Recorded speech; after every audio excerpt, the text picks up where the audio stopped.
Guys, for those of you guys that don't know me, I'll just kind of share with you a little bit about my background briefing, just so you guys know. The reason that I actually do these is to teach you guys, and what you guys are going to learn about me throughout the day today, and we're going to spend about an hour and 20 minutes going through a training. So if at any point in time you need a stretch, just get your ass up, stretch, then we're going to continue at it for an hour and a half. I'll tell you, the information I'm going to give you guys today is probably the most boring shit you guys will ever go over in your entire life. But it'll make you money, it'll protect you, and it'll keep you from ever going bankrupt in real estate. Does that make sense? Yeah? Yeah. Okay. So one of the biggest things, guys, I've been at this game for almost 30 years this year. In fact, in March, it'll be 29 years. I can't even believe it. I look back, and when I was at the prime age of 6 years old, I started in real estate. That was a joke, man. I'm in my 50s now. I actually got started when I was in my mid-20s, guys, and I'll tell you guys, I've been at this for almost 3 decades. And I got started by accident. And what I want you guys that are brand new to understand is that every single person that raised their hand that has some level of experience doesn't have nearly the experience that they think they have or should have to do this. And I'll prove that here in just a second, okay? So for those of you guys that have no experience, you're only a small margin away from the people with experience sitting in your seats. And the reason I know that is because I myself, just about 10 years ago, didn't have the experience that I have today. And I was doing things the way a lot of you guys that are in real estate are doing things right now today. And most of it is going in, buying a property based on, okay, I can afford that. And yes, I think that I can make enough money to buy that and make a profit doing it. And if it feels warm and fuzzy in your gut, you buy it. Right or wrong? Right or wrong? Right. And so that is the underwriting sophistication to 99% of people in here. Okay? And you guys will learn how and why here in just a minute. And I'll prove it here in just a minute as well. Now, in 2016, I started doing things a lot different. I recognized it in 2009 after the 2008 recession. I realized how unsophisticated I was. I understood where my risk variables were because I was eating, living, and breathing it, and it was staring me right in the face in 2009. It wasn't 2008. It was like November of 2009 when the recession started hitting me in the face in October, November of 2008.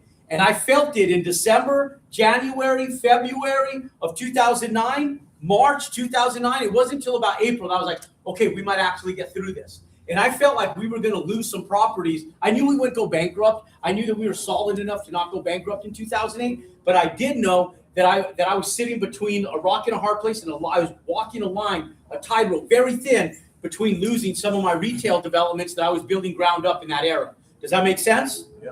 And so at that point in time, I changed how we were building our houses, and I just stopped building retail completely. I was scared as shit of it, and I didn't understand how to do it. So we started buying multifamily. We started buying value-add multifamily. We started buying stuff sight unseen because we were able to go into markets like Phoenix, markets like Las Vegas, Nevada, and we were able to go into these markets that got hit. It was the big five: Florida, California, New York, Arizona, Nevada, guys. Those 5 states got blasted the hardest. And so we learned a lot from this. But one thing that we were able to do was take advantage of the downturn in those states and make a lot of money in them. But I was doing it because it was almost like a no-brainer. I was able to go in, buy stuff that was selling for $300,000 for $70,000 sight unseen. I was able to buy a single-family home for $40,000, rent it for $1,100 a month, and I'd buy it sight unseen. So when you're doing it that way, you don't need a lot of sophistication. That just makes sense. Now, when you start going in and getting into assets, real assets, that's where things change a little bit. And that's what we're going to talk about today. We're going to talk about it both from a residential perspective and we're going to talk about it from a commercial perspective. I'm going to share with you guys what took me from doing single family homes back in 1998 to up to over 50 homes a year up to till 2009. And then 2010, we teeter-tottered our business model, went down to only doing 12 homes a year from doing over 50 to 60. We're doing like 55, 56, 57 homes a year, back down to about 12 a year. And since then, guys, we've built even less homes today. We only build about maybe 4 a year. Our main primary focus is multifamily. We do have self-storage facilities that are going up, like in Sholo, Arizona. I got a warehouse I just finished up in DeKalb, Illinois. That's 155,000 square feet. And last year, we built over 400 units of multifamily. Now, all that stuff is mine, guys. I own it. I don't have partners in it. I don't have investors in it anymore. And we're able to go in and do that because of what I'm going to teach you guys today. Does that make sense?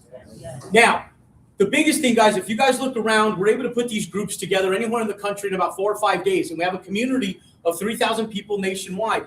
And the vast majority of them are building in the local areas that you guys are in. We have about 25 active people right here in your local area, in your backyard, that are building right now. We have 11 builds that are under construction right here, right now.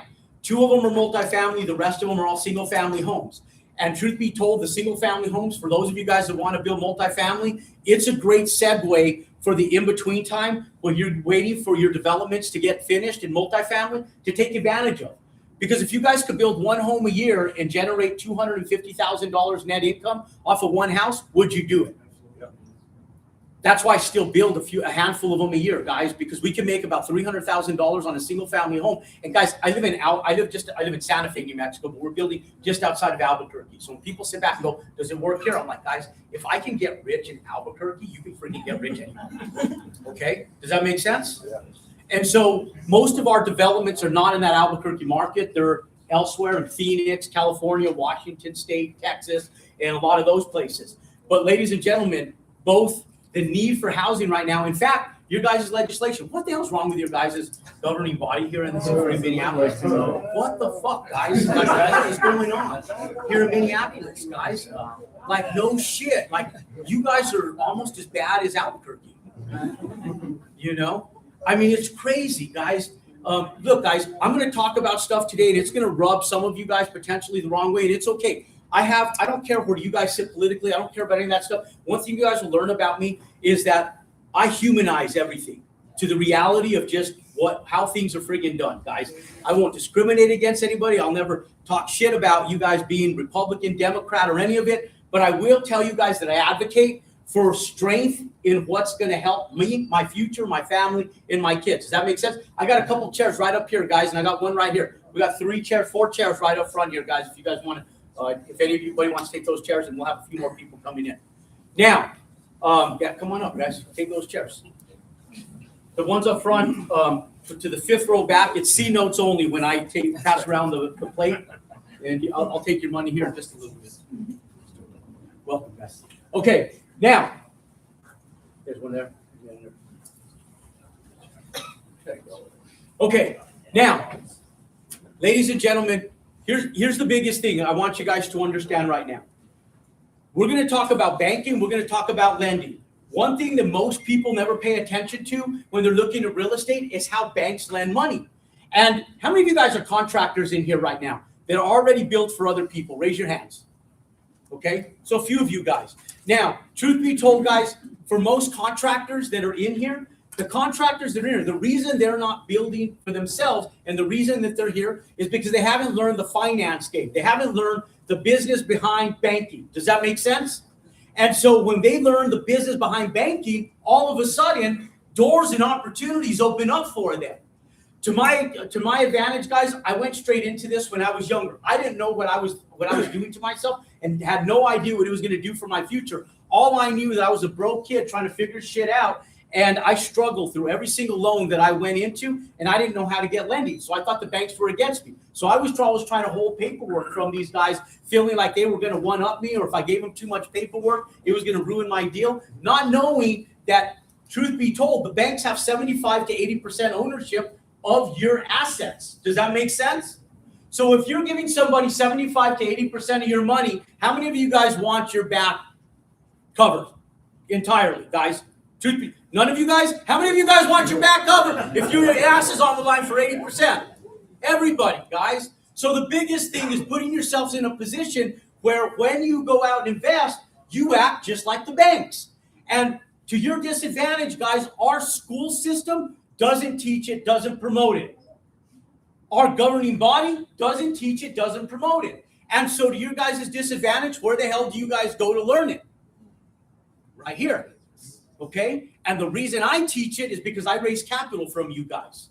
And the way I raise capital from you guys is there's probably 1 or 2 people in here in this whole group that have even the potential to invest in one of my assets today. But the goal is that everybody sitting here in a year, 2 years from now, has the financial viability to go in and invest in one of our projects. And the reason that you'd invest in one of our projects isn't because you just love Jerome and want to invest in his projects. It's because the banks won't lend to you unless you have a resume that allows you to go in and prove that you've had ownership in an asset that qualifies you for that loan. Does that make sense? How many of you guys want to build multifamily again? Raise your hand. Okay, 100% of you guys won't get over a 10-unit build unless you guys resume into it. The only way that you can resume into it is by having ownership of an asset. It doesn't matter if you're a dentist, doesn't matter if you're a doctor, doesn't matter if you have $1 million sitting in the bank, doesn't matter if you have $1 million that you're going to put into one project. The banks don't give a shit about that. They want to know that you have the experience to get into a larger asset, have a resume, and will allow you to get a loan to be able to build that asset. So if you guys want to be able to do that, you have to resume in. The only way to do that is to invest in a project where you become an LP, and then you go in and you utilize that project on your resume to help you get lending. Does that make sense? So today we're going to talk about small multifamily. Why? Because everybody in here can qualify for lending on small multifamily. Duplexes, 4-unit, 8-unit, 10-unit, 15-unit, maybe even 20-unit multifamily. But once we get over that marker, that's where the table turns a little bit. Does that make sense? Yeah? And so this is where you guys are going to have needs for to be able to resume into that stuff. And what's cool is you guys can invest in a project. You guys make a 20% return on your investment through the internal rate of return of the asset itself. The banks can utilize that asset ownership as part of your resume. And that's why we do this, guys. We have a community of over 3,000 people nationwide. When we send out an email, we can raise about $4 million. But the only way I can do that is by helping you guys go out and generate capital and earn revenue by building yourselves. Does that make sense? When I tried doing that on my own without having a resume on capital raise, I couldn't raise capital. It was hard as shit. But when I built a community with people that could go out, and the reason that I do this, when I build you guys up, guys, the Bible tells us iron sharpens iron, guys, but it's iron with friction. And so if you guys go out and you guys are successful, guess what happens to my company? Even more successful. Does that make sense? So if you guys are sitting back and going, well, why the hell would this guy teach this shit if he's actually building it? Just follow me on any social media platform. Every single day, guys, I'm out in dirt building stuff. But the way that I raise capital for our big shit is through our community. So I'm going to teach you guys everything I know because I'm incentivized to help you guys win and do this right. Does that make sense? Yeah. Perfect. So today, guys, here's the thing. You guys have to understand that an asset and the value of that asset is equivalent to its net operating income divided by its cap rate, okay? This formula is the single most important underwriting formula that you need to know, okay? This right here. If you want to get into multifamily real estate, you don't know this, you need to know this. Because if you don't know this, how do you go out and know that you're going to make a profit before you take down an acquisition, before you go out and buy something? A bank won't go in and lend you money unless they've underwritten it with this final formula. Does that make sense? And so if the bank's doing it, why aren't you doing it?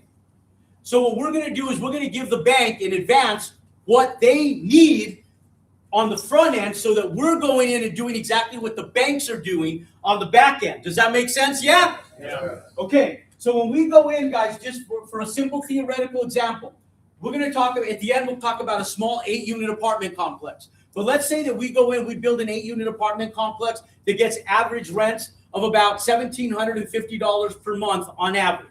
That asset will bring in about $180,000 to $200,000 a year in cash flow, total cash flow. Now, after you pay your insurance, your property taxes, after you pay for the broken toilets, the sinks, and the light bulbs and all the maintenance on that property, you're going to have what's called your net operating income. Your net operating income is going to be equivalent based on normal performance data, guys. What other assets that are existing are performing at today, based on those, you're going to have about $120,000 left in your bank account after all expenses. That's our net operating income, okay? Now, if we go in, we have $120K left. Our cap rate, how many of you guys know what a cap rate is? Raise your hand if you know what a cap rate is. Raise your hand and keep them up for a second. Okay, look around, guys. Keep your hands up if you know what a cap rate is. Like 5 people in the entire room, okay? How are you supposed to invest in assets if you don't even know what a cap rate is, okay? Don't feel bad, guys. I was already worth about $20 million back in like 2012. And I didn't know what a cap rate was either. In fact, I was running around Phoenix with my buddy Bob Cantor, and we were buying more retail buildings, old distressed ones in Phoenix, and he was talking about cap rates. And I'd go home and I was like, fuck, cap rate. And I'd go in and I'd look at it, I was like, okay, I need to understand cap rate stuff. And I didn't know. But I made a net worth of over $20 million not knowing what a cap rate is. But when I got sophisticated and I put myself in a position where I knew 100% that I wasn't going to lose money on any asset, was about 2012. Because I started doing shit right. Does that make sense? My sweat equity kept me from ever losing money before. But that was me being a slave to my own business and a slave to myself. But how long can you go out? How long can you perform like that is the question. My business plan was going out, getting up in the morning, asking God, make today the best day that I can make it in the 2008 recession, making the sign of the cross, going downstairs and friggin' crushing it for the day. And going, God, I'm going to go work my ass off today. And at the end of the day, I have to put everything else in your hands. That's how I got through the 2008 recession. There was no sophistication behind it. That was literally how I got through the 2008 recession. So I want you guys to understand that if you're there today, it's okay. I'm going to teach you what I started learning in 2012. It made a big difference to where I am today.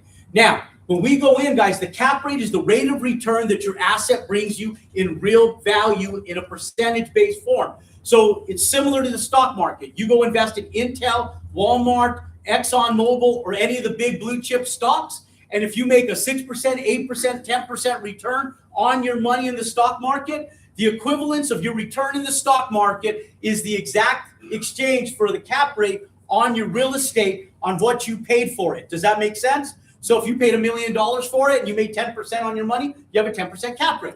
If you made a 6% return on your money, you have a 6% cap rate. So it's your rate of return on your real estate. Now, when we go in and we look at real estate, the real estate has to perform at the very least to pay the mortgage. Yeah? Yeah. So if you can't pay the interest rate, you can't pay the mortgage, right? So interest rates and cap rates have to run in alignment with each other in order to cover the debt. Banks underwrite it on what's called debt coverage ratios so that they know they're getting their money back. Yeah? Okay. You need to know that. What happened in 2019, 2020? Where did interest rates go, guys? How low were they in 2019? 2020. It was under 3.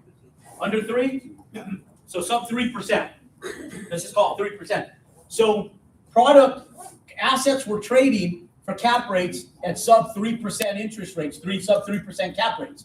So if you go in, guys, and you're trading assets at 3% in 2020, pull out your phones, guys. Help me out here. I want you guys to plug this into your own phones. Pull out your calculator. Okay? Type in $120,000. Type in 120,000, 120,000 divided by 0.03. Divided by 0.03. $4 million. Okay, that's the value of my asset. Okay, that's the value of my asset in 2020. Where are interest rates today, guys? 6%. 5.87. Yeah, 5.8. High fives, low sixes. Yes. Sevens. Yeah. Okay. So if we go in, and banks are underwriting stuff right now at a 6.23% debt coverage, based off the debt coverage ratio, they're underwriting it at 6.23% right now. Okay, that's what banks are underwriting. Now the open market is trading at about 5%, but it doesn't matter what the open market is trading for, guys. And this is where most people make the mistakes. If you go out and you're looking at assets to buy right now, the banks will go in and lend you up to 6.23%. You go to CBRE, Cushman & Wakefield, Colas, or any of the big brokers, they're selling multifamily and other commercial assets at a 5% cap rate. But you can't even cover a 5% cap rate because who's getting a loan for 5%? So guess what they're doing? They're bringing in more equity to cover the difference, and that's what's putting syndicators in a bad position, in addition to the low leverage loans that they're getting on these 5-1 arms. And so when things started changing back in 2019, 2020, people were getting what's called a 5-1 arm. Well, you take 2019, 2020, 21, 22, 23, 24, 2024 years, guys, 5 years is up. It becomes an adjustable rate mortgage. You go from a 3% interest rate up to a 7% interest rate overnight. How do you pay your debt coverage, guys? You can't. That's why there's $2.8 trillion worth of distressed real estate coming to the open market that's already in the open market. You know, we're already 9 months into that, okay? And it's continuing to come into the market. Now, if we take this same property, guys, $120,000, 6 years later, and we take it the value of this asset in 2026 at a debt coverage ratio with a cap rate of 6.23%, we take 120,000 divided by 6.23%. What's the value of that asset? 1.9 million. $1.9 million today, guys. $1.9 million value in 2026. How?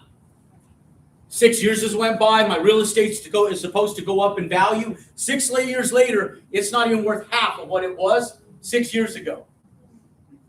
That's the reality of real estate. That's the reality of the volatility in the market. So when we talk about your guys' politics, when we talk about your governing body and stuff in here, guys, I don't care who.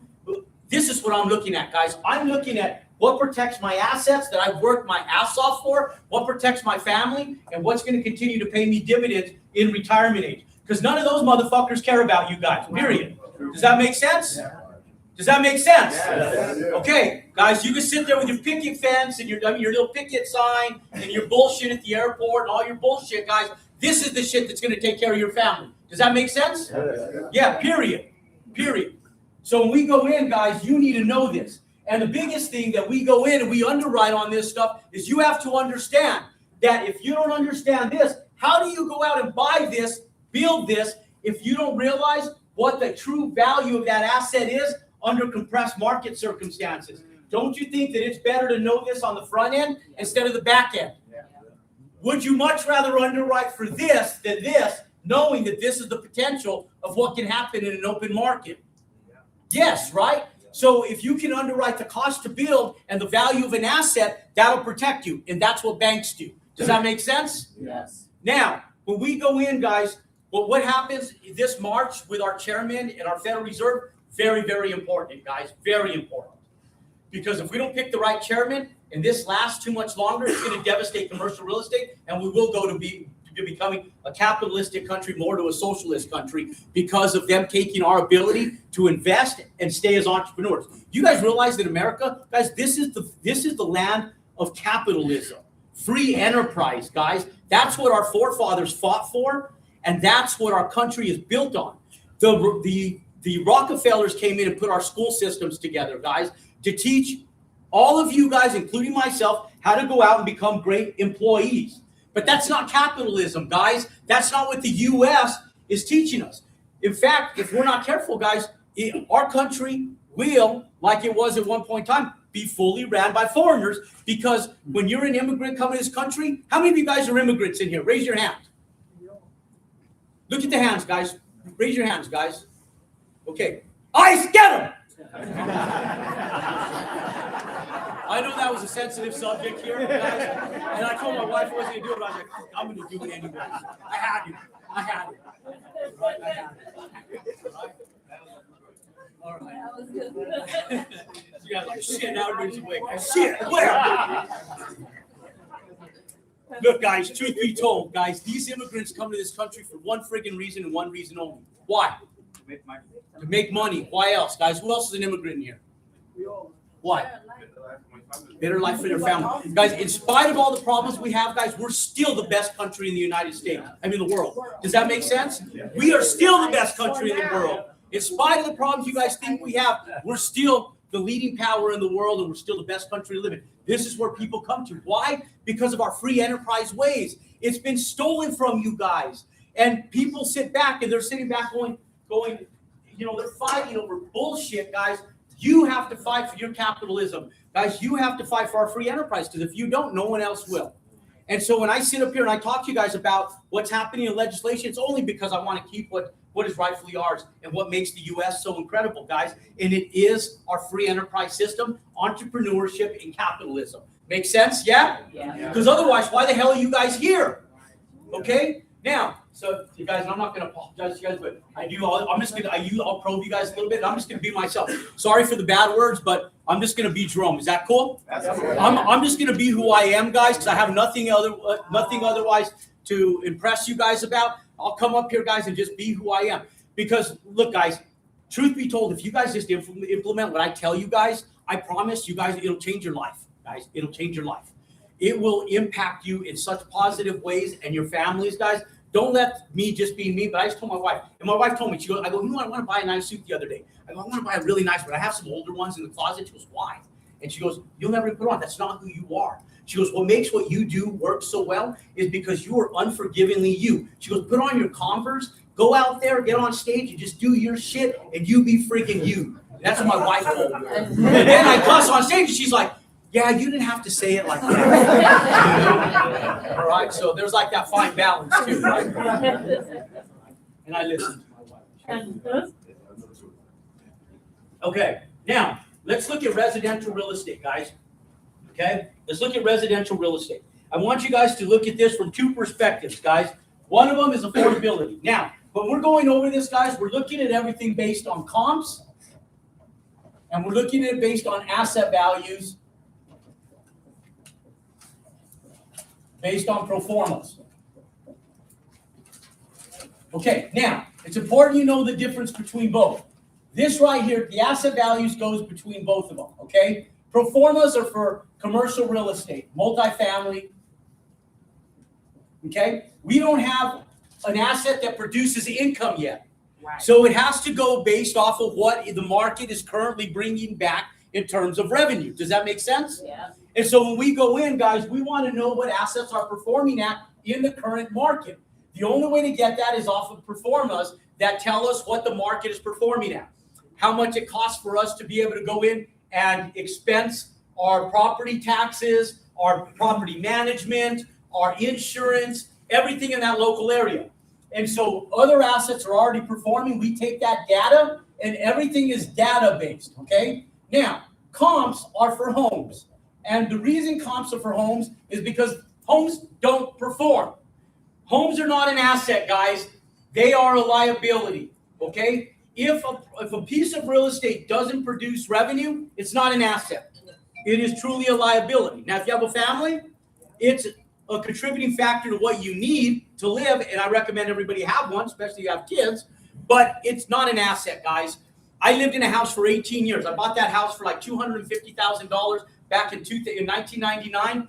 I initially put in like $70,000 into renovations to finish up the house. And I probably put about $200,000 into landscaping, new countertops, new doors, new living room, new flooring over the course of 18 years that I lived there. When I tallied up everything I put into that house over 18 years, and I sold that house for like $500,000, guys, 18 years later, I probably broke even. It was really close to just like a break even. Is that really an asset? Yes or no?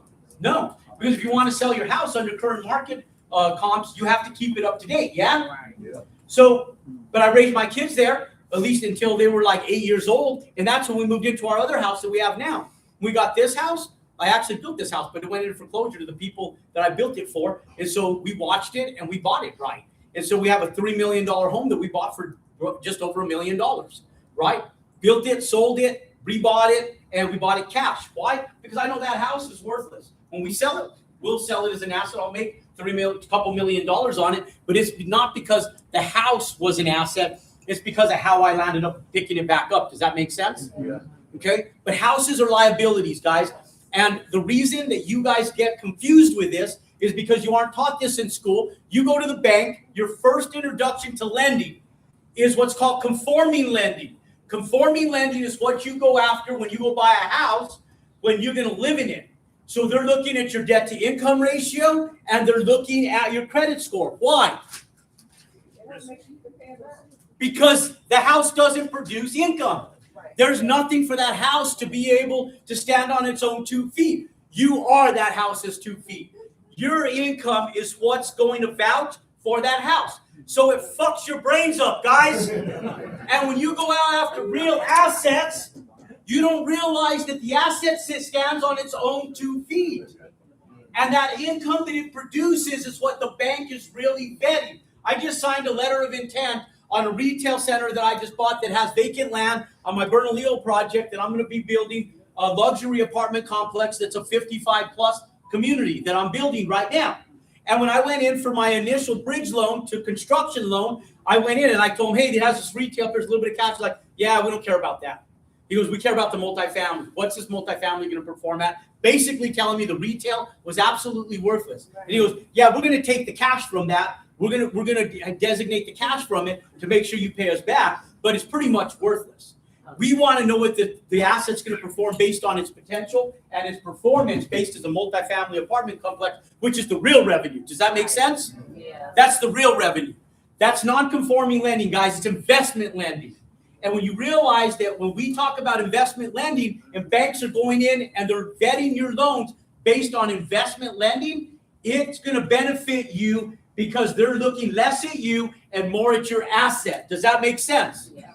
Yeah, they're going to make sure that you pass the sniff test, that your credit is okay. They may look even at your debt to income ratio, but they don't give a shit about you. They care about is that asset, because if you get wiped off this earth tomorrow, which God willing, none of us do, right? But if you do, they want to know that that asset is going to perform and stand on its own 2 feet. Does that make sense? Okay. Now let's look at this from a residential perspective, and then we'll move into multifamily. How are you guys doing right now? You guys doing good? We're 38 minutes into this. How are we doing on information, guys? Are we doing good? You guys learning some cool shit? You guys really ready to get down and dirty with this? Yeah? All right, let's go. You guys good? You guys sleeping? Anybody sleeping? All right. No one's sleeping. Shit. All right. Let's talk to Google real quick, guys. This is our business model in residential, guys. This is our business model in residential.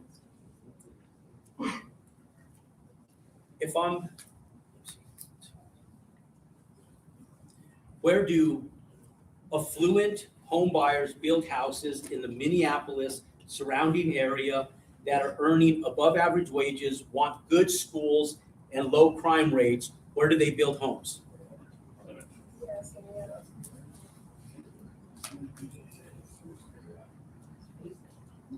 Right. All right, guys. You guys, and I already know, but I asked Google this. That's our business model, guys. Are you guys familiar with Orona? Yeah. Lake Minnetonka. How do you pronounce it? Orno. Orno. Okay, Orno. Like the little stove. Yep, Orno. Hey guys, I'm dyslexic. If it's dyslexic, you can do this shit. Maybe one thing you guys will learn about me, I'm damn good at math, but I suck at reading. I can't spell worth of shit, and I still got rich. Okay? And I'll tell you guys, for those of you guys that are immigrants, I see eye to eye with you guys. And the problem with most people is they went through our U.S. education system. I see eye to eye with the immigrants because I didn't learn shit in school because I couldn't read worth of shit. I spent most of my days in that corner right there, staring at that wall. Right? So I went through school, sit in that corner. So to my benefit, I didn't learn shit in school. That's why I'm doing okay in life. Okay? Now, Wayzata? Wayzata? Okay, I'll pronounce everything wrong. Wow. Here. Medina, Medina Hills Country Club, Minnetonka, yeah. Eden Prairie, yeah. Yep. North Oaks, Lake Elmo, Stillwater, Victoria, Linden Hills. These are in-city. These are the in-city areas. Linden Hills, Bryn Mawr. Okay. Look, guys, even into the inner city areas, guys, there's what we call adaptive reuse, okay? Adaptive reuse is when you buy ugly stuff, tear that shit down and rebuild it, okay? I love adaptive reuse. If you guys follow my content, I buy old office buildings, old bowling alleys, old banks, old gas stations. I tear them down, I build on top of that land. Because that real estate distresses the land. Does that make sense? And so the building itself it makes the land worth less because of what's on that land. So I'll go in, that's where some of my most successful projects lie, in my multifamilies, when I tear shit down. Now, when we go into the residential sector, guys, we're looking for the upper middle class. And so when we go in and we look for the upper middle class, we're functioning on 24% of our home buyers. This is the upper middle class, guys. Now, we don't function on the 74% of our median buyers, okay? We don't do this. And the reason why is there's no profit in here. How many of you guys fix and flip?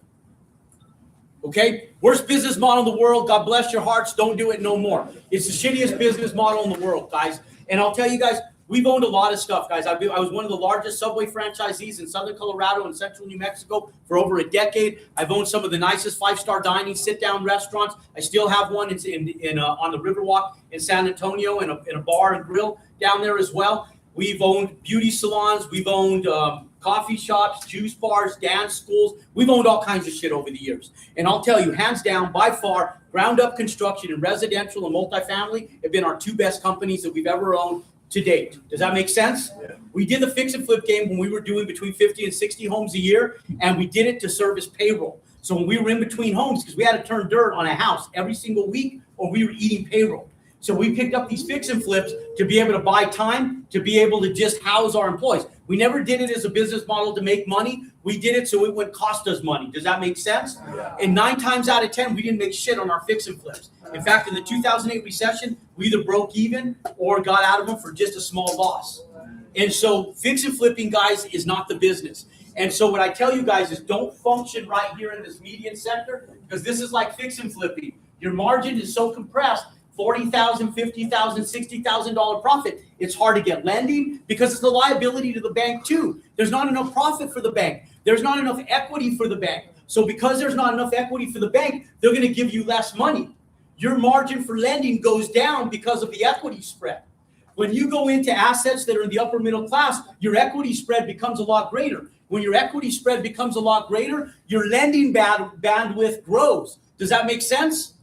Because if the bank has $300,000, $250,000 in equity spread, is it less of a risk for the bank to lend you money on an asset if they only have $60,000 of equity in a smaller asset? Yeah. Yes, right? So how many of you guys feel like it's safe to go into a smaller one, a smaller asset to test the waters? Like it's easier and better to go into a $400,000, $500,000 bill as opposed to an $800,000 bill. How many feel that way? Yeah, because it feels safe, right? It's like you're the people that go to the pool and touch the cold water and go, oh, it's kind of cold. Then you go in, it's like misery, right? You step in and then you're cold, and woo, and then you go to your knees, you're like, woo, and then you go to your waist, like, fuck it, just jump in, guys. I got a cold plunge in my house.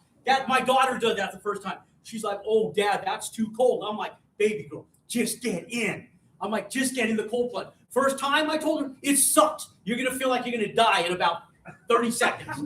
And then the second time, it still sucks. But after the third time you use our cold plunge, you just get used to it. Your body acclimates. You jump in that thing. You don't sit back and touch the water. You just get in, dip your body in, and sit there for 3 minutes. Does that make sense? Yeah. Guys, when we're building houses, guys, jump in and go all the way in. It's safer.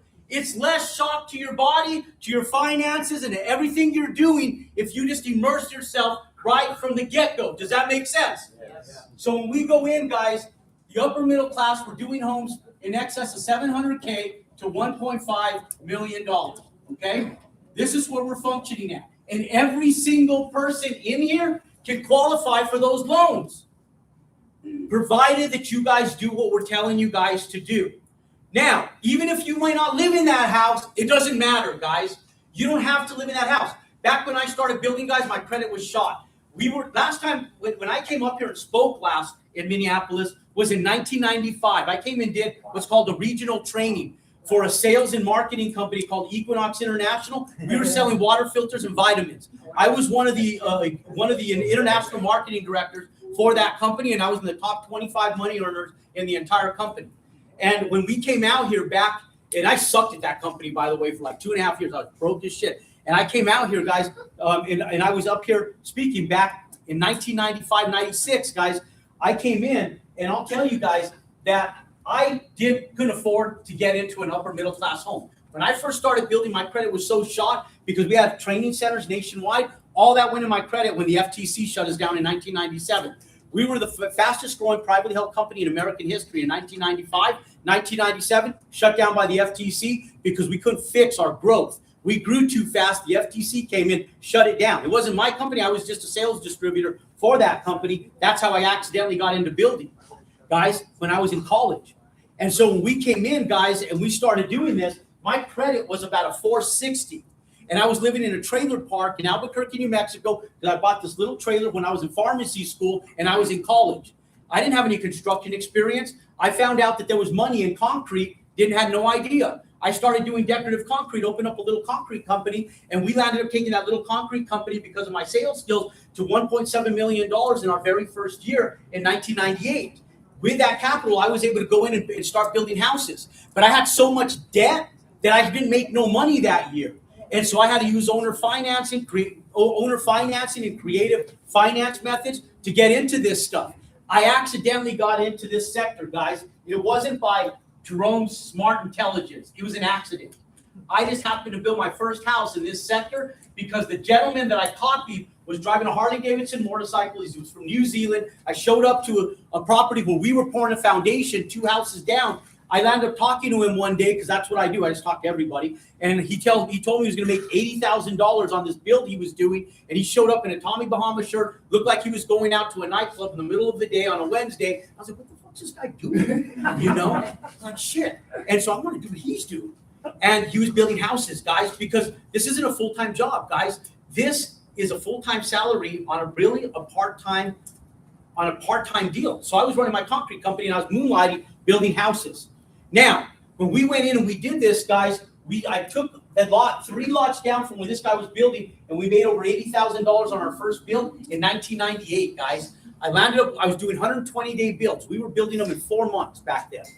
I was aggressive. I was sharp. I was just real management oriented, and we were building these suckers. Now, when we went in, guys, we're not dealing with the wealthy, the ultra wealthy either. Okay. And the reason we don't deal with these is because they're too high risk. There's not enough market pull. Smart, wealthy people, they're not buying these big assets. They do them like I do, guys. We'll go in and we'll buy them under the right circumstances. When the market is otherwise compromised, we're not buying that kind of stuff. You know what we're doing? We're buying all the stuff that other people are losing. Does that make sense? So when we go in, guys, when there's market compressions, the media's talking about these guys. We don't want those guys. The profit's too low. These guys aren't buying. So where do we function, guys? Right here, the upper middle class. Why? Because, ladies and gentlemen, 18% of all homes today are being purchased in cash money. 16 of the 18% are being purchased by these guys right here in cash. Because it's smarter for them to buy with cash than it is to go out and get a mortgage, because their money is better working for them other than having a mortgage. Does that make sense? When interest rates are low, these people are going to go in, mortgage their homes, take that money back out, and invest it in better investments. Does that make sense? Yeah. Okay? So this is where we perform at right here. That's why I explained this to you guys. Now, let's build this out and let's see what our profitability is here in town. Okay? Now, when we go in, let's take a look at one of the newly developed areas in here. So top suburb locations for new construction. Let's go into like Edina. Okay. Edina. Or Edina. Vagina, Edina. They're all the same. All right. Okay. Gotta keep you guys on your toes somehow. All right. $1 million homes for sale in Edina. Okay. Okay. Yeah. Let's go in here and let's take a look here, guys. Let's build them right off of your stuff. Okay. There's quite a bit of land out here. And there's a lot of big ass homes out here too. Okay. Medina or Medina? Medina, not vagina. No, that's Medina. Medina. Oh no, with an E. This one's Edina. Medina. Yeah, there was Medina as well. Okay. Now, this is just a suburb area that there's new construction happening. Now, we're looking at 2 things here, guys. We're looking at 2 things. We're looking at the highest price per square foot. Highest price per square foot, and we're looking for the lowest days on market, okay? These 2 things are what I'm looking for in every market. Now, you cannot profit here in Minneapolis, guys, if the houses aren't selling for at least $275 per square foot, okay? That's the abbreviation for square foot. Now, this is my threshold. If comps don't support 275, I'm not building them. There's no money to be made. It's like building in this sector. It's too high risk. Your equity spread is too small. You have to go in building areas that are 275 or higher. Now, if you're in an area where there's existing construction and stuff for selling for 265, 275, but we know that new builds are selling for more than that, then I'll go in where comps allow and I'll build. Once we get over $300 a square foot on resale prices, this is where we start making money, guys. This is where real money is made, okay? Now, days on market, guys, I'm looking for stuff that's selling for under 100 days on the market. So less than 100 days. So some of you guys have gotten so spoiled that are realtors, you're sitting back going, 100 days? Guys, it's not that long on the market. I've been in this industry for almost 30 years. So when I'm in this industry and I'm looking at this, it's not abnormal in a regular tertiary market where things are an even playing field for stuff to sit for 60 to 90 days. Does that make sense? Now, anything over 100 days, I'd rather take a lower price per square foot, sell the damn asset, move on, take my profits. And here's why. Because once you sit in that asset for too long, you could go out and build another house. Does that make sense? These are 5-month builds, guys. And so if you sit in that house for 3 months and you do that twice, that's 6 months. You could have turned an another entire property in that 6 months while you're waiting for 2 houses to sell to make an extra $20,000. Sell the damn house, let the damn thing go, and then take your profits and move on to the next one. There's plenty of profit in these. Does that make sense? So I'm looking for houses to sell within less than 120 days. Now, some people will sit back and I'm going to talk about how you service that debt. We're going to underwrite these to account for that 100 days on the front end. That way, when it takes 100 days and you have to bite off 3 months worth of mortgage payments, when it's stabilized, it doesn't matter. You are already underwritten it. The capital's in the bank. You're servicing the debt while you're waiting for that house to sell with the actual lending money that you got to build the house. Does that make sense? And that way, you're doing it on the front end. Not like it's contrary to what you do with fix and flip. 100 days on the market with a fix and flip, you're sitting back on month 3 going, oh shit, how many more months can I take before this house sells? Does that make sense? So when we go in, guys, we want it to sell nationwide right now. It's taking 35 days is the average days on market nationwide right now. 35 days. Okay? Now, when we go in, let's build this out over here. So there's a lot of big house out, 4,000 square feet. Let's do something a little bit closer that's a little bit more modest to our business model. Okay. There's some beautiful properties out here. Okay, let's get a little closer so that we see. This is brand new construction. Take 1 million. I want you guys to pull out your phones. Okay, and look, guys, we don't reinvent the wheel. We're going to take the lowest days on market, highest price per square foot. People ask, what do I build? That's what you build. You build exactly that. You could go in off the public website for building and zoning. You can scroll in, get the architect's information right off the set of plans. Call that exact same architect. Tell them how much you loved that house that they drew up, and tell me you want to put something very similar or that exact same home on a lot that you took under ownership or that you tied up, and you have them just build the same damn house, guys. And I always tell this story. You can just change the elevation and nobody will ever know. Ryden Howard, who is my son's football coach, he just built one and he bought the lot directly across the street. He goes, which house should I build? I said, build the same damn house. That house sold so damn quick. We had so many buyers. Why even change it? I told him, just flip the floor plan and let's change the elevation. Instead of doing the towers on the garage and the entryway, let's do the entryway and a bedroom, and let's change the way the towers are. We'll just change the exterior elevation. No one will even know it's the exact same home except for you. Even the people that walk it won't know. Does that make sense? I have the exact same floor plans, guys. You guys can Google them. You can go like, all these have the same floor plan. Like if you go into 15 Pueblo Bonito, if you go into 4 Mimbres Court, if you guys go to, I think 17 Pueblo Bonito is the same house. No, that one isn't. Then you go into 17 Brazo Trail. That's the same floor plan. There's more of them. I can't remember all the address. All those houses have the exact same floor plan. These two right here are literally back to back to each other, and the owners don't even know it's the same house. They don't even know it's the same damn house. What city? That's in one of my developments in Placitas, New Mexico. Okay, it's right just outside of Santa Fe, New Mexico. Okay, we have a bunch of them. I got a ton of homes, but those are the ones I can remember offhand. If you just like Google those, you guys can see that like you won't even know like when you're looking at them online. Now that I told you, you'll say, oh yeah, I see the similarities, but you won't even know they're the same damn house, and it's exactly the same house, exactly except for the elevations. I'm getting there. I'm going to go over that right now. Okay, now. Okay.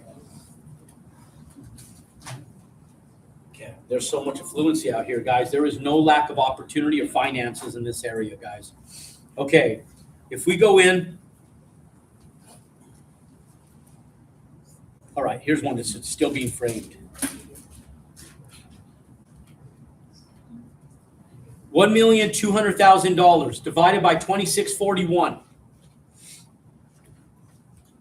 1,200,000 divided by 2641. What's our price per square foot? What is it? 454. Can we make money? Okay, this is what the banks are doing, guys. This is what the banks are going to do. Okay, now we're going to go in. Let's look at. Let's look at something even a little bit smaller. Let's look at $900,000 divided by 2415. 372. Okay.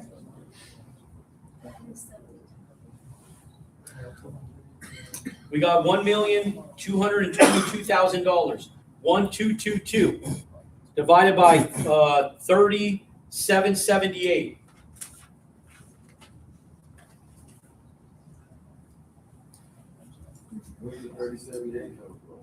That's the square footage of the house. Square footage of the house. Okay, we're doing price per square foot. We're taking the price divided by the square footage to get our price per square foot. The price of the house divided by square footage. Okay, $1,222,000 divided by 3778. What is the price per square foot? 320 what? 323. Okay. Okay. Now we got a little bit of outliers here, but I'm not going to go through all of the banking parameters. Those of you guys that are realtors understand everything that we do, guys, is based on banking rules. So everything has to be within 300 square foot of the house you're going to build. So we go in, we take our highest price per square foot, we take 300 square feet higher, 300 square feet smaller, and that's what we're going to build. Is something right in the middle. We're going to take the average. We're going to take all our prices per square foot on all of those properties that are 300 square feet larger, 300 square feet smaller. We're going to do a dividend of them, and that's what we're going to underwrite our price per square foot for resale. Does that make sense? Like we're going to go in and I'm going to look. This is our best comp because these ones I could tell are like 2024 builds. They're a little bit older. This I could tell is a brand new build. So we're going to execute based on this. But the banks don't care what you're going to execute on. What the banks are going to underwrite is based on real market comps. Okay? So when we go in, we're going to use realtors in that local area that specialize in that area. We're not going to use your cousin because they need a commission. We're not going to use your firefighter buddy who moonlights in real estate because they need a commission. Fuck those guys. We're going to go in and use real realtors, guys. Let them starve, guys, until you get your shit together. Does that make sense? Yeah. Drowning people can't save other drowning people. When you're financially drowning, you got to save yourself first. And everybody that's learning how to build right now, whether you're not really physically drowning financially in the world, you might be physically drowning in this industry because you haven't learned it yet. Does that make sense? So get a build under your belt, use the right people, the right team, and the right professionals, and those people will help advocate for you. So when we go in, guys, this is what the bank is looking at. Now, when we go in and we underwrite based on this, we're going to take 454 plus 372 plus 323. Okay, we're going to divide it by 3, and that's going to give us 383 as our average. Okay, this is what the banks, this is our price per square foot on resale value. Now, our square footage, guys, is going to be based on that. Everything that we were looking at here was in the high 20-some hundred square foot range. So the smallest was 2,600. The larger one was 30. What was it? 30-some. 3778. Okay. So let's say that on average we have about a 3,100, 3,200 square foot house. Let's do a little bit. Let's do it at a little bit bigger. Let's do 3,200 square feet. Okay. Now we build what people want, not what they need. We're going to go in and build what the market is in need of and what's selling. We're not going to go in and build houses and put an 8-car garage because you think it's neat. We're not going to put a pet room in there because you think that somebody wants to put a little dog grooming room in there. We don't care what you guys want. What we're going to build is what people need and what people want in that area specifically. Does that make sense? Yeah. So if you're in an area where it all has RV garages, guess what you put on your house? An RV garage. If you have an area that there's only 2-car garages, guess what kind of house you build? One with 2-car garages. If you have all 3-car garages, and those are the ones that are selling the quickest, you build a 3-car garage. If the market says that 4 bedrooms are selling quicker than 3-bedroom homes, that's what you build, a 4-bedroom home. Does that make sense? Yeah.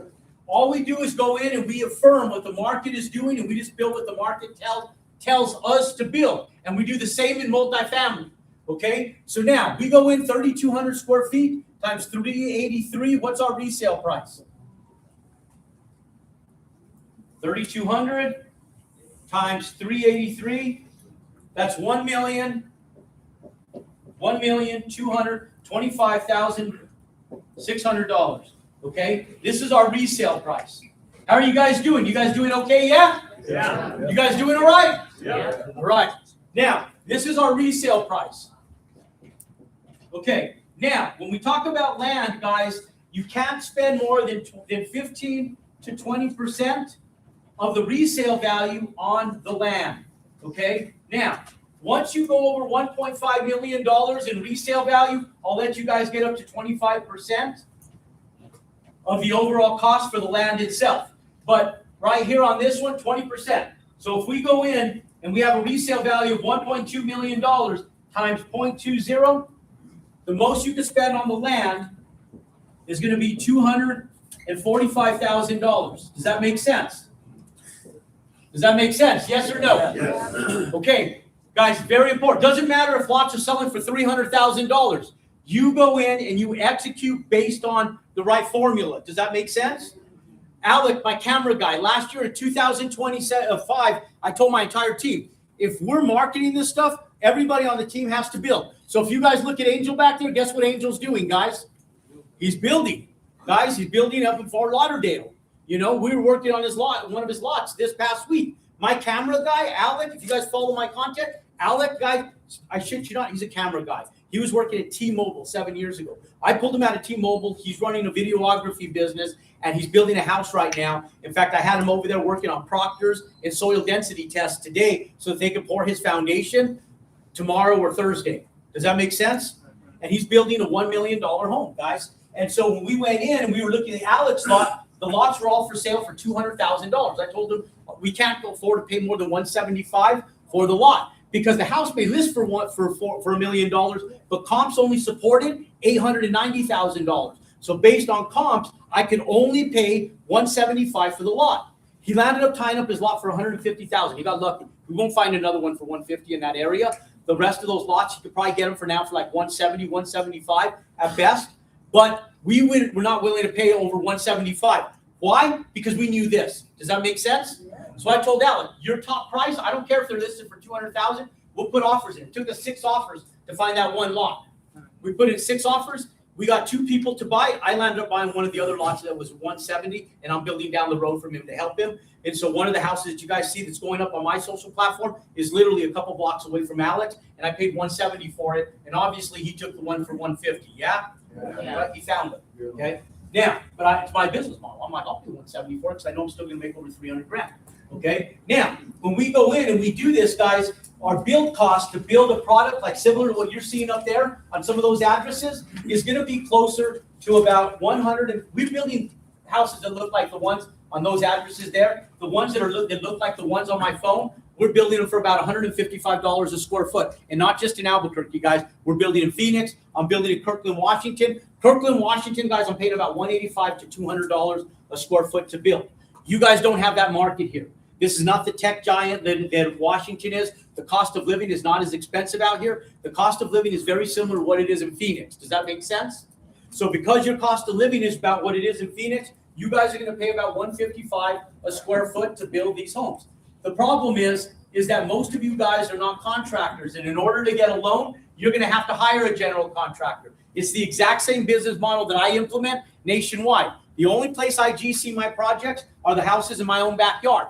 The stuff I build in Texas, I have GCs. The stuff I build in Phoenix, I have GCs. The stuff I build in Washington, I hire GCs. Why? Because I don't want that hat in those cities anymore. I've been doing this for 30 years, guys. I just pass that torch on to other GCs and I manage them. Does that make sense? Yeah. You, for an entirely different reason. You don't have a torch yet. We got to build that torch. The way you get lending from banks is you got to have somebody that can vet your experience. The only way to get somebody that can vet your experience is somebody that has experience that's been building for other people. Yeah. So when we do, you're going to be closer to spending about $50,000 per house hiring these folks. And truth be told, guys, those of you guys that know how to manage people, sometimes I hope that the contractor doesn't perform so that you can go build the damn thing yourself after you get lending. Okay? And if they perform, even better. I just had Victor and Linda's house sell today. It just went under contract in San Antonio, Texas, over by La Cantera. Victor is a medical sales professional, and Linda, I don't know what Linda does. They're both corporate employees, though. And they just sold their first build for $1.4 million. They hired their contractor for $40,000, and he's also building for Josh that's on my team. Some of you guys may have talked to him. They've been on the phone with some people from my team, and Josh is using the same contractor for 40 grand. But I'll tell you guys that they're going to do it based on $1 per square foot, which might be like $10 a square foot, or a cost plus model, but you're going to be someplace closer to about $175 a square foot on your build cost, okay, with a GC. So when we go in, we take this 3,200 square feet and we multiply that times 175. What is my cost to build, guys? What is my cost to build?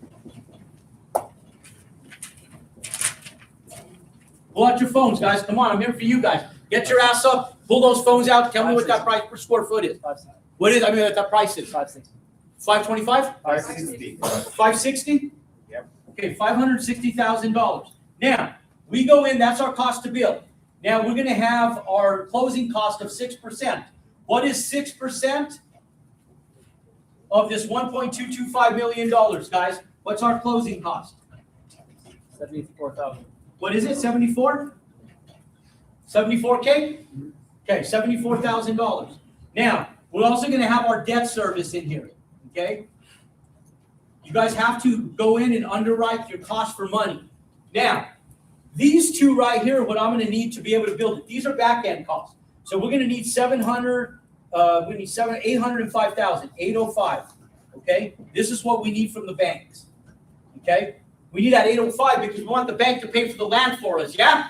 Yeah. Okay, now, so we're going to need 805. We need 805K. Now, before I get off track here, guys, our debt service on this loan of $805,000 is going to be someplace right around $35,000. Let's call it 40 just to be safe, okay? Now, these are what's called non-Dutch lending, guys. Do you guys know, anybody in here know what non-Dutch lending is? Anybody?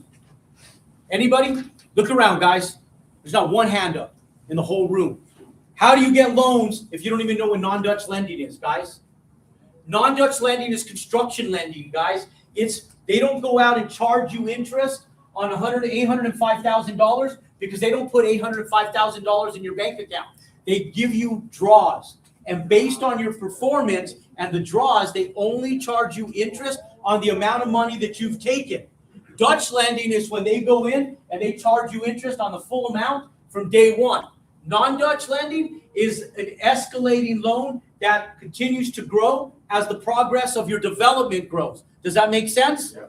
So even if you're at 9% interest, they don't charge you 9% on the entire loan from day one. So what you typically do is take 30% of this number on year number one based on whatever your interest rate is, and that's what your debt service is going to be. Let's take 50% of that. That's going to put you closer to about $40,000. Now, our total cost is $805. So what is that? So that's another $109,000. So what is that? No, that's $114,000, right? So 114. So what is that? $919,000 total cost. Is that right? Do I have my numbers right? Add all those up for me, guys. Is that 919? Okay. So we have $919,000 total cost. Subtract that from our $1.225 million. What do we have here, guys? We got about $300,000 and some dollars in net profitability. What is that? $306,000? Is that 306? Yep. My brain work faster than your calculators and your fingers or what? Is that 306,000, right? It's 306, right? So $306,000 net profit, guys. Okay, guys, this is your net out on one house, guys. What if you just built 2 of those a year? What if you just built 1 of those a year? How are you doing, guys? How are you doing? That's life-changing, guys. You're in the top 1/10 of 1% of all money earners. It's the history of Adam and Eve. Does that make sense? That's life transformational for people. Here's the problem: is that when you do this, you got about $120,000 tax liability that you're going to have to pay to the IRS. That's an issue. Okay, that's an issue. That's bullshit. You take the risk. You put yourself on the line. You have $120,000 tax liability that you're going to have to pay to the IRS for making $300,000. That sucks. Okay, you don't even 1031 it. That's active income. You can't 1031 it because it's not a long-term hold. That's active income. Okay, in a little coffee can in your backyard. No, you don't do that. You hide it in multifamily, guys. Right. Okay. Now, guys, let me explain something to you guys. Before we even go there, let me explain to you guys lending. Okay, I need you guys to bridge your mental gap over the lending. Okay. Okay. You guys want to know how to get that money? Yeah? Yeah. How many of you guys want to learn how to get that money? Yeah. Say, get that money, baby. Say, get that money. Get that money, baby. Get that money. I've never done that before. That's pretty cool. All right. Cool. Guys, you guys are going to get that money, guys? We got to go through the process of development, guys. And to go through the process of development, guys, you're going to need these spreadsheets and you're going to need a set of plans. You can't go in and you can't get money from the bank unless you get a set of plans and you have your underwriting spreadsheets. Now, the process of real estate is this, ladies and gentlemen.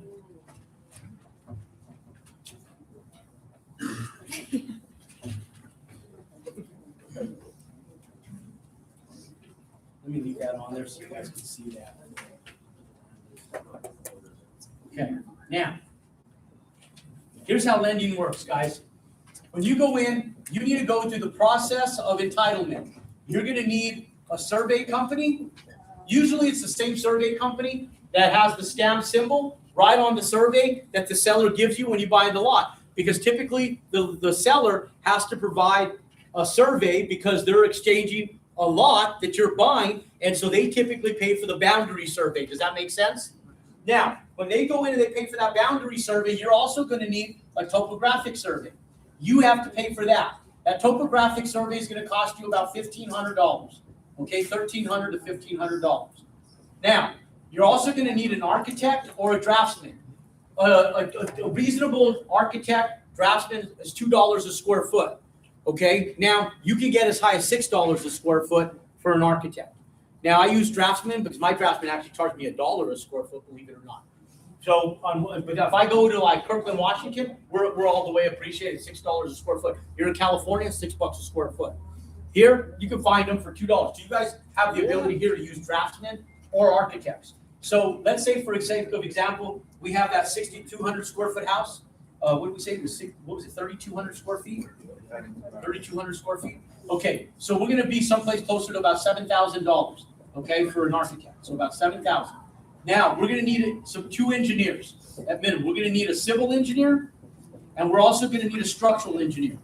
The structural engineer is basically going to take your information that your architect puts together. Do not pay your structural engineer more than $1,000 to $1,500, guys. If they're charging you any more than that, they're ripping you off because they're charging you for their stamp, guys. All they're doing is they're taking your shear, your seismic and your shear loads, your shear walls, right off of your architecture that comes right off a CAD. It produces it for them. They just review it, make sure that it passes its shear wall, its wind, and its seismic loads, and they just stamp it, they sign it, and they give it back to you. It takes them about an hour to review. And so mine charges me $800, so don't pay more than about $1,500, guys, for a structural engineer, okay? Otherwise, they're ripping you off. Your civil engineer is going to cost between $3,000 and $4,000. I'm just going to call it $4,000. You're going to need a grading and drainage plan, and you're going to have to get some civil engineering to get permits, okay? In most municipalities. Now, all together, guys, that's 7. You've got 11, 12, 13, 14,000. It's called 15,000. So 15K is going to be your non-negotiable, guys. Every single person in here, that you will have to pay to be able to go out and get lending from the banks. Does that make sense? Yeah. That's a non-negotiable. Guys, if you're sitting back going, holy shit, where do I get $15,000? We got a little bit more work to do for you. Does that make sense? You shouldn't have an issue with $15,000. Let me explain why, guys. When we go in and we start working with you, one of the biggest things is how do I get you guys business lines of credit immediately? And I need you guys to think from a different standpoint here. We live in America, guys. We are the land of debt, okay? We have one of the largest deficits in the world. And the reason why is because we go out and we promote college, university educations. I have one. I have my paper. I'm proud of it. It still sits behind my desk, okay? That's at the very least, that's at least what it's going to say. Oh, come on. I went. I spent the time. I put it in. At least I got to wrestle while I was there. Got a degree, guys. And so I have it, and I told my kids they're going to do the same thing. My son's going to play football. He's already signed last week to go play some D1 ball. He starts playing ball in June, and he's going to play, they put him in on special teams and as a slot receiver, and he has scholarships all over the place. I told him, I go, what did you get your degree? He goes, I don't know, Dad, maybe just like business or something. I'm never going to use it. That's what he told me. And I said, yeah, you're going to use it, though, because use it in a different way. But you're never going to use it to make money. Does that make sense? But you're going to use it because of what comes out of here, and how you talk, how you think, and what you do. You go in and use your education every single day. It's the one thing that life can never take away from you. You're going to get buried with your education. Does that make sense? My mom told me that was the smartest thing my mom ever said. She's 100% right. It's just who you're getting educated by. And so when we go in, guys, that's a non-negotiable. Our freshman year in college. How many of you guys are college educated? Went to college? Raise your hands. Okay, shit, a lot of you guys. Okay. So you remember, you go to the registrar's office, freshman year in college, you go in and you get your classes figured out. They give you a piece of paper with all your classes on it. You take your piece of paper, real happy, and you walk over to the library to get your books, yeah? You go to the library, right when you walk in, there's a table just like this with a black tablecloth on it. What's on that tablecloth? What is it? What's that table right in front of the bookstore? What's that table, guys? Not used books. What's on that table? Credit card. Credit cards. Sitting there, Discover card, Visa, MasterCard. Freshman in college, no credit, no job, no business with debt, no business with a credit card, but welcome to college and your first day at school. Let's get you a $5,000 credit card to go in debt, baby.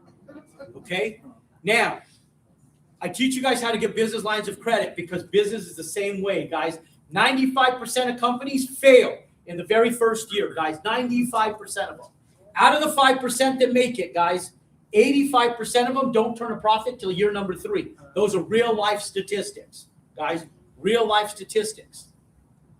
Now, you go in, your gross annualized income is $1,225,000. Your net taxable revenue, year number 1, 306, guys. You're in the top 0.2% of all business owners since the history of Adam and Eve. You guys ever go to the bank and there's that person who's sitting there at the bank with their little iPad, you walk in line and they sit back and they go, hi, sir, how can I help you today? You doing a deposit or are you getting cash today? Cash? Cool. Can I see your debit card? I'll help you out right here. Just come over here. Do you realize that you qualify for a Bank of America business line of credit today? Would you like to apply for that credit card today? Of course. Now he says it, but most of the time you're sitting back like they're the Antichrist, right? Going, get away from me. I'm just here to get a deposit done, right?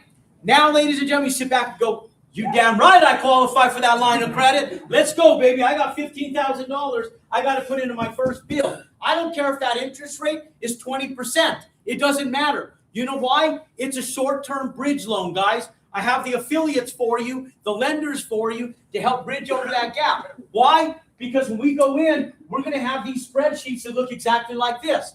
We're going to take our entitlements and all of our architecture, and we're going to put this project out to bid. This project is going to go to bid before we even go to lending. Once we do that, we're going to fill in the blanks with all our subcontractors. Every single one of our subcontractors that goes in, we're going to have 2 spreadsheets. One of them is going to be for our use, and the other one is going to be for the bank. Okay? Now, when we go for our use, ours is going to underwrite at the $805,000 that I need. So I'm gonna go in and underwrite this at 805,000. The first one's gonna be the land, the second line is gonna be my entitlements, and when I go in and I close on my loan, I'm gonna take that entitlement money out on a draw, I'm gonna pay myself back this same $15,000, and I'm gonna pay that high interest debt off immediately, the second that I close on that loan. Why?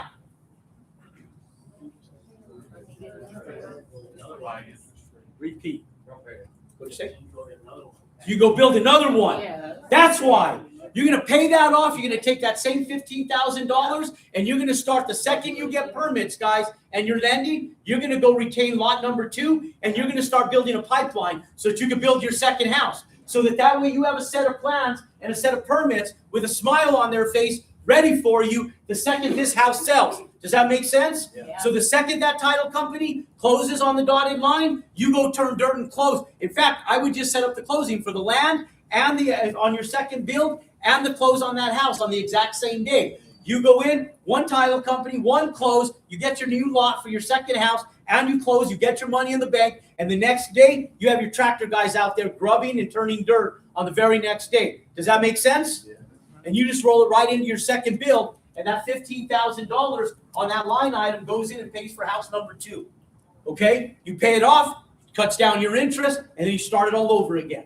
Now, when you go in and do this, guys, it's going to include all your dirt work. It's going to include all of your lumber package, your foundation, your plumbing, mechanical, electrical, your cabinets, your flooring, your roofing, your trim items, appliances, all the way down the road. It's going to cover all expenses, $805,000. Now, for the bank, guys, we're going to take our high bids that are 15 to 20% higher, and we're going to go in and we're going to underwrite this at $1.2 million. We know that no one's walked in with that type of equity into a new home, so we're going to go and underwrite this for the bank at $1.2 million. But we want to make sure we're taking the comp value, because if we don't, and we go in and we over appreciate this over comps, and it doesn't comply with comps, guess what the bank's going to ask you for at closing? More money, because the comps are too high. You have to be conservative with your comps. So even though we might function at 454, and we may price this house at $1.4 million, right, Angel? What are we doing with yours? Your numbers almost fall right into this, don't they? We're real close to this. We underwrote his build at 1.2, but we're going to land up pricing it closer to 1.5 because his underwriting is closer to this, but we're executing based on this because of lending. So when we go in, guys, we're going to underwrite to make sure that the bank has our back based on comps. Does that make sense? Yeah. We don't want to over appreciate it, but we don't want to under appreciate it. We're going to take the equity of this, and now we're going to look for what's called a term sheet. Okay? The same items that are here, the land, the entitlements, all of the foundation, the framing, the plumbing, the mechanical, electrical, the roofing, all the same things are going to be on the banking spreadsheet, just at an inflated value of $1.2 million. We want to make sure that we hit the comps correctly. Now, once we go in and do that, guys, we're going to go to the banks. What banks do we use? We use local banks, guys. We have affiliates you guys can use. In fact, I was talking to Andrew. Andrew's in the back. Where's Andrew at? You see Andrew out here? You see that Bill Welcher? Andrew's been working with us for several years, huh, Andrew? Andrew's right here in your local market. He is a mortgage lender, guys. He can go in. I was talking to him about helping you guys with construction lending. He's a mortgage lender, but he knows how to get construction lending too. He's not one of our affiliates yet, but he will be because I'm working with him to help you guys locally, to help you guys get construction lending right here in the Minneapolis area. Okay? You guys understand? Yeah? Yeah. Okay. Now, when we go in, how do we find banks? This is how we find them, guys. You can use our affiliates, or you go in, and let me share with you guys. Not every lender, guys, lends on construction lending. So if we go in, small credit unions and local municipal banks in the Minneapolis, Minnesota area. Okay. For small credit unions in the Minneapolis area, consider Topline Financial, City and County Credit Union, and Metropolitan Services Credit Union. These, along with Anoka Hennepin and Eccentric Credit Union, offer specialized services to residents and employees in the Twin Cities. For financial advice, consult a professional. Twin Cities Metro Credit Union, Credit Union, Minnesota Federal Credit Union, My Credit Union, St. Paul Federal Credit Union, Credit Union Match. That's Credit Union. That's just creditunionmatch.com. Sorry. Blaze Credit Union, Metropolitan Services Credit Union. You guys familiar with some of these guys? Yeah. You guys may go out to 20 credit unions. 3 of them may only do construction lending, guys. So we're going to go in and we're going to vet their terms. And what we're going to look for is we're going to look for the best terms. We won't even, in fact, I recommend that everybody get Experian. And I go in with Experian for a few dollars, lock your credit, guys. Don't even let them run your credit. I do this. And so they can't hack your profile like this either. But you go in and you open up the app, you just lock your credit and you go to lenders because sometimes they'll just run your credit without even asking you. And so if you go in, guys, just lock your credit. They can't put points on your credit report. So you go in and you ask them for their term sheet. And you do not allow them to go in and run your stuff until they give you a term sheet. Okay? You go in there, and I'll teach you guys how to do this. Guys, but when you guys go in, holy shit, that was one.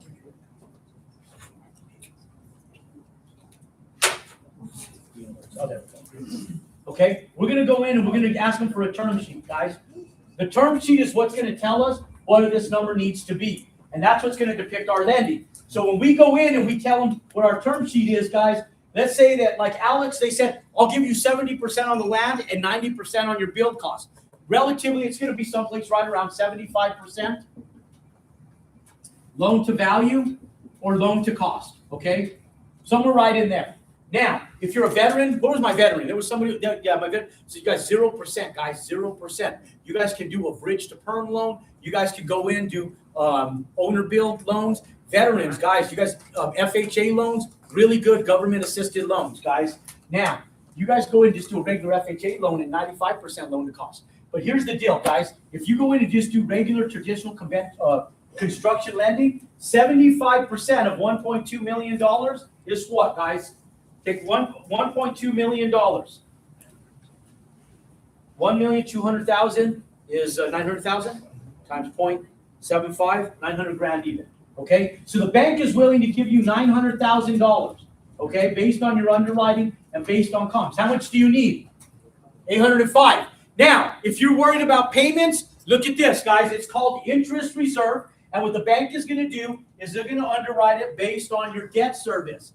They're going to do what's called the reduction of proceeds. And they're going to take this $40,000 out of the proceed amount of this $900,000. That's only going to give you $860,000 to play with. Okay?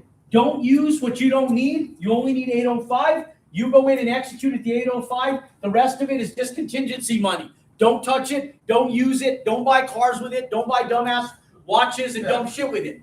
If you take that money and you don't use it for that build, it is money laundering. You will get indicted and you will serve prison time. It's a white collar crime and you will go to prison for it. Does that make sense? Yes. If it's on this spreadsheet and it's approved, you can utilize it and you can utilize that capital right off this spreadsheet. The money that you get from the loan stays in that specific build. It doesn't go to build number 2. It stays in that build. Yeah? Yeah. The reason you're able to replace this is because it's approved. The entitlement money's approved. You can take that money back and you can put it into build number 2. You're doing a reimbursement of capital for money that you already spent on that build. Make sense? Now, when we go in, guys, we're doing what's called an equity contribution based on the value of the asset. And we go in, we qualify for $860,000. Now, it may not work out quite that perfectly. I teach it in black and white. One of the big things, guys, is understanding how these spreadsheets work, guys. This is very important. If you really learn how these spreadsheets work, you guys will be bulletproof. Guys, these are gold, okay? Every bank has them. Don't steal mine. You can go to any bank. They'll give you a spreadsheet. These aren't mine. Mine are a little bit more involved than the ones that they have at the bank. But I'll tell you guys that these spreadsheets are the give-all on how to get your money and your build back. Outlet guys, bad credit, DTI sucked. We had them locked into a 7.5% construction loan, my camera guy, and we landed up at a 9.5% interest, a little over 9.5% on his construction lending because it was such a hard loan to get. He landed up having to come out of pocket with about $47,000 in order to get the loan. He had to borrow from his dad because his credit was so bad. But we're the second month of his build, and we just drew on 100% of his dad's money. He just paid his dad back on Monday in full for the $47,000 that his dad had to lend him with bad credit to get this done. Because we were able to go in and lock it down on his spreadsheet, do a reimbursement of capital, pay his dad back, and Alec is into a $1 million build, guys, for $0 out of pocket right now. Does that make sense? Okay? He had to come up with a little bit on the front end, but he was able to go out in less than 60 days, get 100% of his capital back. True story. We're documenting the whole thing, and we're showing the actual paperwork doing it. Okay? Now, if I could get Alec done, guys, holy shit, man, that was a hard loan to get. That was a real hard loan to get. Now, I'll tell you guys this. You guys have a few more minutes in you guys to go over multifamily, yes or no? Absolutely. You sure? Yeah? It'll only take about 10 minutes, guys, because we just went over multifamily without you guys even knowing. The same thing that I just did in residential development is the exact same process that you have to go through for multifamily, except for you need a few more engineers right here, okay? Now, listen up, guys. The reason that I came to Minneapolis is I need a bigger team here. We only have about 20 some odd people that are building right here in Minneapolis, okay? And I'll tell you guys that when we came in and I started this out back in 2018, we started off, I had no idea I was going to be teaching this stuff, guys. I had no friggin' clue. This was all news to me. If you'd asked me in 2018 that I'd be teaching this stuff, I would have told you you're friggin' crazy. I just wanted to raise capital to be able to scale my builds. That's it. I was doing like these smaller $8 to $10 million builds. Now everything that we do is all institutional assets. My smallest loan on our builds right now is like $31 million. All our assets are like $50 to $70 million builds, and that's what we're building right now.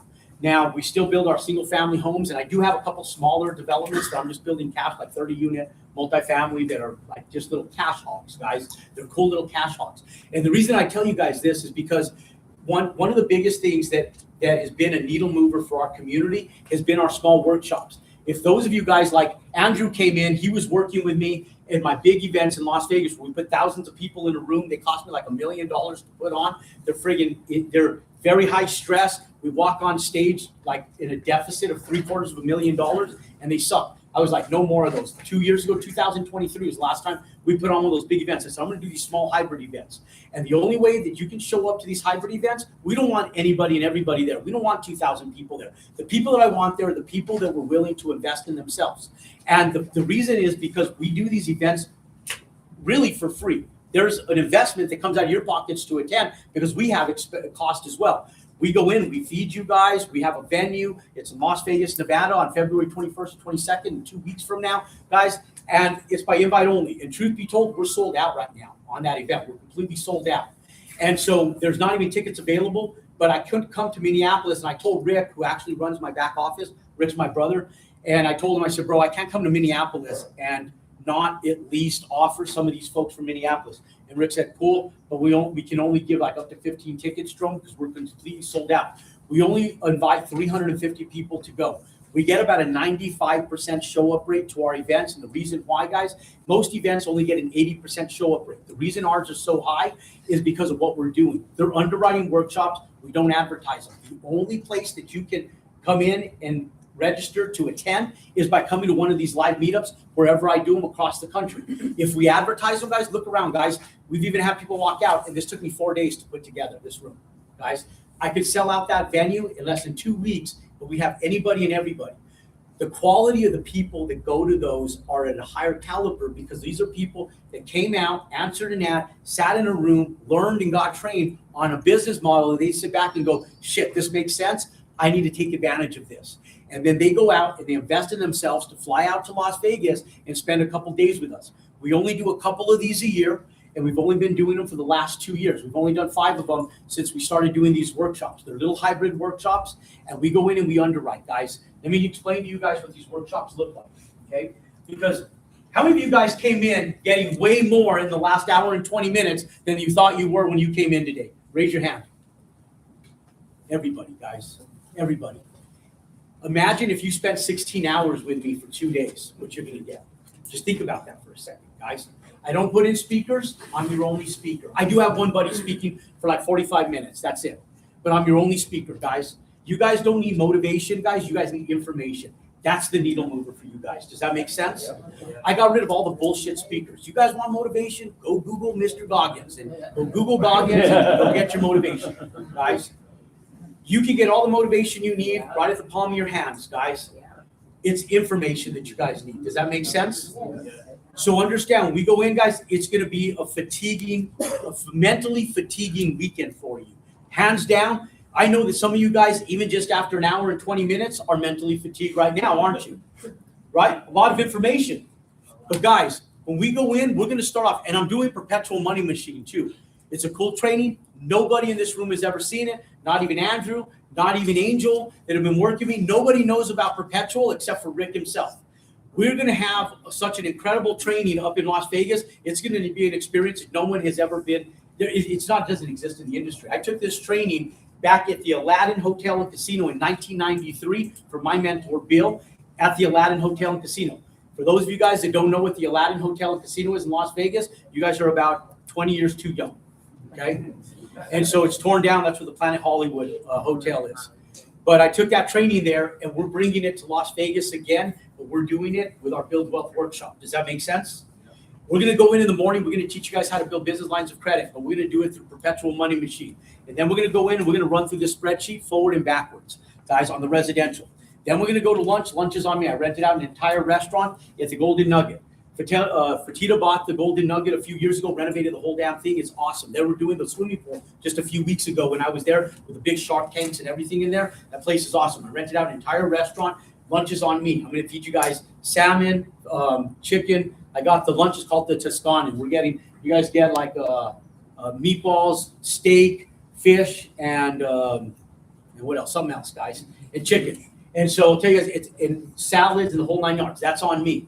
I don't want you guys running around Fremont Boulevard and downtown Las Vegas. I want you guys all networking right there for lunch. You guys will get out of your seats. You guys will go down. You guys will sit down in the restaurant that I bought out for the venue. You guys will eat lunch. You guys will get back up. You come back up, and then Perpetual is right back on. Then in the afternoon, guys, it's these spreadsheets, but it's a different one, and it's strictly for multifamily, okay? And we're going to teach you guys how to take multifamily out of the ground. We're going to underwrite the cost to build and the value of the asset so that anytime you guys go out and you guys want to get into multifamily, you guys know what the cost is before you even start the project, and you know if it's going to be viable. Does that make sense? Okay. Now, Sunday, guys, is our millionaire workshop. It's how you go in and you take a $300,000 profit and you turn that into $3 million worth of lending power, and how millionaires and billionaires compound money. It's how you go in and you scale this so you can retire one day. If all your goal is to go out and pay off your assets in the next 2 months, in the next 2 years, God bless your heart. It'll change your life forever. That's Alex's goal. Alex goes, you know what, Jerome, if I just build 3 to 4 of these and I just pay off my house, live in a better neighborhood, and I have no debt, and I can raise my kids. He's 29 years old, has 2 sons. I said, how will that impact their lives long term? He goes, oh, it'll be life changing. And think about that from your perspective. What if you never get wealthy? And what if all you do over the next 2 years is just pay off all your bills? How does that impact your life, guys? For your family and your loved ones. No mortgage, no car payments. How does that impact your life? Okay? So think about that. Guys, you guys got a link on your phone about 30 minutes ago. You guys can register right off that link. It's $797 to go to Las Vegas. And I told Rick, I said, I'm going to give him the same exact opportunity that I gave everybody else.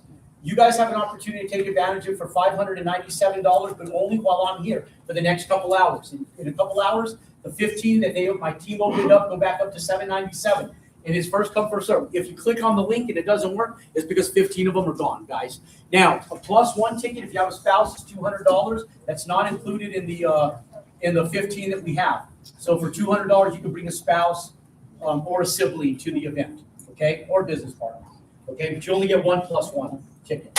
Now, ladies and gentlemen, I need you guys to understand that those are first come, first serve. We're completely sold out. If you have the ability to get out there, get your ass out there, because I'll tell you guys that I don't even have one scheduled yet for the summer. We're going to do one in the summer someplace, but until my son's football schedule comes out in August, I'm not even calendaring it because I won't miss anything for my kids. Does that make sense, guys? If the only thing the reason I'm doing it right now is because my kids start track season here in a few weeks and they start running. And the second they start running, I will not miss a track event, guys. If you guys follow me online, you guys will see that everything I do is in lieu of my kids. The reason I came here is because I was already in Orlando. And I was in Orlando because my daughter was competing in nationals for cheerleading. And my kids are both nationally ranked gymnasts, guys. And when my kids were going around doing gymnastics, I would do a meetup in whatever city they were competing in that weekend. My son was competing in California, I'd be in California. My daughter was competing in Florida, I'd be doing a meetup in Florida. But if it doesn't revolve around my kids and my family, I don't do it. And so to your guys' benefit, I said, you know what, I'm gonna make a pit stop in Minneapolis because I know you guys needed my help here. And I haven't been here. And so, but I have a community here. And so I sat back and said, it's your guys' turn. It's on, guys, here in Minneapolis. We're going to land up caking Minneapolis. We're going to put you guys on the map. Is that cool? Yeah. Okay. You guys got a few minutes to go over the multifamily? Yeah? Yes. Okay, you guys got 5-10 minutes in you? Yeah? Okay. Now, when we go in, guys, and we look at this from a multifamily underwriting perspective, pay close attention, guys. Now, I'm going to leave this on here because this is what it functions on. This $300,000 that you're netting out in your single family builds, you're going to land up paying $120,000 in taxes if you're not in multifamily. Okay? When we go in and we do multifamily, guys, we take that same little 8-unit apartment complex. That 8-unit apartment complex is going to be worth someplace in the neighborhood of about $2.1 million. Okay? Based on average rents. Now, this asset at $2.1 million, the IRS tells us that we can cost segregate this asset. Okay? Okay. Now, Angel, did you send out those QR codes? Yeah? Okay. If you guys didn't get that, your link to register, guys, on your phone, Angel had those the QR codes that he just passed out. You guys can scan them or you guys can get those ones from Angel. Okay, now, this 8-unit apartment complex is worth about $2.1 million. Now, the IRS will allow you to do what's called cost segregation on this asset. This cost segregation allows you to depreciate this asset, but they won't allow you to depreciate the land itself, okay? The land does not depreciate. So the IRS, so let's say we spent $200,000, $300,000. That's gonna take us down to about $1.8 million on the asset itself, okay? Now, we can take what's called bonus depreciation up to 100%, all in year number 1, which means we can write this all off in year number 1. Now, when we do that, ladies and gentlemen, we have no federal income taxes until we earn $1.8 million in net taxable revenue. So if you're a nurse and you're making $120,000 a year, or if you're a firefighter and you're making $80,000, $90,000 a year, or if you work at the post office and you're making $80,000 a year, if you're a teacher, a coach, or whatever, and you're making $100,000 a year, or whatever you're doing full time. If you're an attorney, a doctor, a dentist, doesn't matter, guys. If you're going in and let's say that you're making $100,000 a year in actual W-2 revenue, and you pay $25,000 in federal income taxes, on April 15th, you get a tax return, and $25,000 of that comes right back to you. And you only used up $100,000 of net taxable revenue towards that $1.8 million. That $1.8 million, it never expires, guys. Never. Until you make $1.8 million in net taxable revenue. So this $300,000 that you made building a house, you get to keep 100% of it. You pay zero of that to the IRS. You get to have all $300,000 go to work for you. Does that make sense? Yeah. The reason that I always talk about both, guys, is because this is a great segue to get paid every 6 months building. Guys, you make this every 6 months and you turn your capital every 6 months, you're doing really, really good. Okay, that's a great return on your investment. Plus, you don't pay no federal income taxes. The reason I talk about multifamily, guys, is less about the rents and more for cost segregation because it's the best shelter for taxes that you have out there, guys. It's an incentive that the IRS gives us because the federal government themselves has proven that they suck at creating housing for our people. Does that make sense? So as an incentive to you guys as developers, this is an incentive that the IRS gives you to go in and help create housing when we have 7 million homes in deficit right now. Okay? Now, when we do this, guys, this asset not only doesn't just give you a $1.8 million tax write-off, but it also will pay you back about $38,000 a year in cash flow. That's after your mortgage is paid, that's after all expenses, and that's tax-free.